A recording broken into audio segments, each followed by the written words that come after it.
विद्यार्थी मित्रांनो नमस्कार. माझ्या युट्यूब चॅनलमध्ये तुम्हा सर्वांचं स्वागत आहे. डिप्लोमा फार्मसीचा रिझल्ट हा डिक्लेअर करण्यात आलेला होता आणि त्यानंतर आता जे विद्यार्थी फेल झालेले असतील किंवा ज्या विद्यार्थ्यांना त्यांना वाटत होतं की मार्क्स आपल्याला ह्या विषयात कमी पडलेले आहेत आणि म्हणून त्यांनी फोटोकॉपी किंवा रिअसेसमेंटसाठी अप्लाय केलेलं होतं, तर त्याचा रिझल्ट इन्स्टिट्यूट लॉग मध्ये कॉलेजच्या लॉग मध्ये उपलब्ध झालेला आहे. त्यामुळे ज्या विद्यार्थ्यांनी फोटोकॉपीसाठी किंवा रिअसेसमेंटसाठी अप्लाय केलेलं होतं यांनी त्वरित त्यांच्या कॉलेजमध्ये कॉन्टॅक्ट साधणं अत्यंत महत्त्वाचं आणि गरजेचं आहे. त्याचं कारण असं आहे, जर त्या विद्यार्थ्याचे मार्क्स वाढले असतील तर तो विद्यार्थी त्या विषयात पास पण होऊ शकतो आणि पास झाला असेल तर तो पुढच्या वर्गात किंवा तो एटीकेटी मध्ये येऊ शकतो आणि तो पुढच्या वर्गात जाण्यासाठी पात्र होऊ शकतो. त्यामुळे विद्यार्थ्यांनी लगेचच कॉलेजमध्ये कॉन्टॅक्ट करा आणि तुमचा फोटोकॉपीचा रिझल्ट जो आहे किंवा गुणपडताळणीचा जो रिझल्ट आहे तो काय आलेला आहे हे बदलून घ्या. आणि त्यानंतर ज्या विद्यार्थ्यांनी तुमचा पेपर पुन्हा चेक होण्यासाठी फोटोकॉपी मागवलेली असेल तर ती फोटोकॉपी सुद्धा कॉलेजमध्ये उपलब्ध झालेली आहे.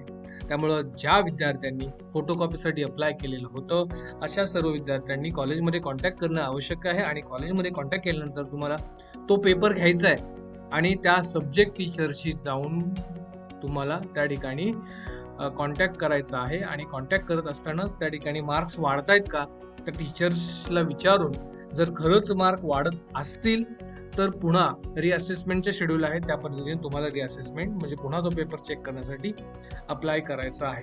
लक्षात असू द्या, MSBT कडून 16 तारखेला तुमचा फोटोकॉपीचा रिझल्ट लागणार होता आणि तो डिक्लेअर झालेला आहे. त्यामुळे तो बघण्यासाठी विद्यार्थ्यांनी त्या ठिकाणी कॉलेजमध्ये कॉन्टॅक्ट करणं गरजेचं आहे. तर त्यामध्ये काय दिसतं, जसं मी तुमच्यासमोर स्क्रीन ओपन केलेली आहे त्यामध्ये जर तुम्ही बघितलं तर सब्जेक्टचं नाव आणि त्याला ज्यावेळेस पेपर फर्स्ट टाइम चेक केला त्यावेळेसचे मार्क्स आणि त्यानंतर त्याची टोटल केल्यानंतरचे मार्क्स हे दोन्हीमध्ये जर बदल झाला असेल तर त्या ठिकाणी केस ह्या कॉलम मध्ये चेंज हा पर्याय येतो. जर चेंज झालेला नसेल तर मात्र ह्या ठिकाणी जसं दिसतंय तर नो चेंज असा ऑप्शन दिसतो. त्यामुळे तुमचा रिझल्ट काय आहे हे तुम्ही कॉन्टॅक्ट करून घ्या. जर या ठिकाणी चेंज झाले असतील मार्क्स तर तुमचे मार्क्स किती वाढलेले आहेत हे डिस्कस करून तुम्हाला पासिंगसाठी किती मार्क्स त्या सब्जेक्टसाठी पाहिजे असतात हे सगळं तुम्ही डिस्कस करणं गरजेचं आहे आणि त्या कॉलेजमध्ये तुम्हाला ज्या कॉलेजमध्ये तुमचं ऍडमिशन आहे त्या कॉलेजमध्ये तुम्ही कॉन्टॅक्ट करणं आवश्यक आहे. आता पुढचं शेड्यूल काय, जे विद्यार्थी पुन्हा पेपर चेक करण्यासाठी अप्लाय करणार आहेत अशा सर्व विद्यार्थ्यांनी 17 आणि 18 तारखेच्या आसपास कॉलेजमध्ये पुन्हा कॉन्टॅक्ट करून त्या कॉलेजमध्ये पेपर अपलोड करण्यासाठी म्हणजेच पेपर चेक करण्यासाठी अप्लाय करणं आवश्यक आहे. तर आय होप तुम्हाला हा व्हिडिओ समजला असेल. डाऊट्स असतील तर चॅटबॉक्स मध्ये नक्की जरूर कमेंट्स करा. धन्यवाद.